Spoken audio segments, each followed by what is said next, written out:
আজ একটা ছোট্ট ব্লগ নিয়ে এসেছি, রনিতার বিয়ের খাওয়া দাওয়ার ব্লগ। বিয়ের যে পোশাক আশাক পরেছিল সেই পোশাকে কোনো ভিডিও ছিল না, তার জন্য বউ ভাতের ভিডিওটাই আমি ফার্স্টে দিলাম। তো এবার শুরু হচ্ছে।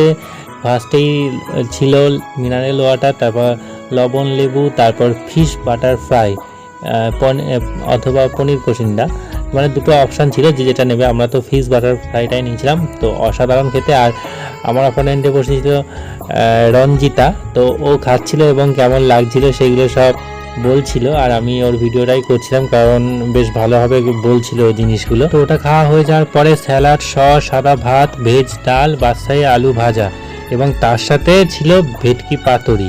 মানে এইগুলো খেতে খেতেই চলে এলো ভেটকি পাতুরি। মানে পাতুরি খাওয়ার আমার অনেক দিনের ইচ্ছা ছিল, পুরো কলা পাতায় মুড়ে দেবে, মানে অসাধারণ দেখতে লাগে।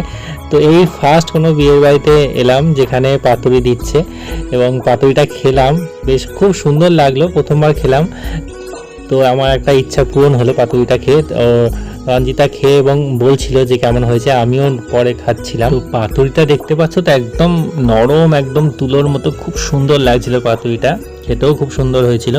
এবং তারপরে চলে এলো ফ্রায়েড রাইস আর মটন কষা। মানে মটন কষাটা তো অসাধারণ হয়েছিল, আর ফ্রায়েড রাইসের সাথে মানে সবগুলো এত সুন্দর সুন্দর খাবার। এবং আমি প্রথমে গিয়ে এত স্টার্টার খেয়ে ফেলেছি, দিয়ে আর এগুলো কিছু খেতেই পাচ্ছি না, এত সুন্দর সুন্দর খাবার বাট খেতে পাচ্ছি না, এমন অবস্থা হয়েছে। তার মধ্যে আমার ছেলের পটি পেয়ে গেছিলো, তো ও কিছুতেই খেতে চাইছিল না, খুব ঝামেলা করছে, দেখো কান্নাকাটি করছে। তার জন্য মানে ঠিক করে খেতেও পাচ্ছিলাম না। তার মধ্যে চাটনি পাঁপড় পড়ে গেল এবং দু রকমের মিষ্টি ছিল, তালশাঁস মিষ্টি ছিল। সো সেই মিষ্টিটাও তো অসাধারণ লেগেছে আমার, ওটা এক পিস করেই ছিল।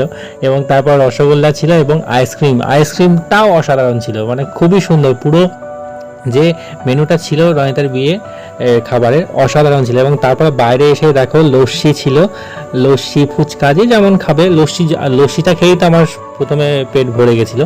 এবং তারপর এখানে পান, মানে পান দেখো কত রকমের পান আছে, এখানে পান সাজানো ছিল এবং আমি অনেক কটা পানও খেয়েছি।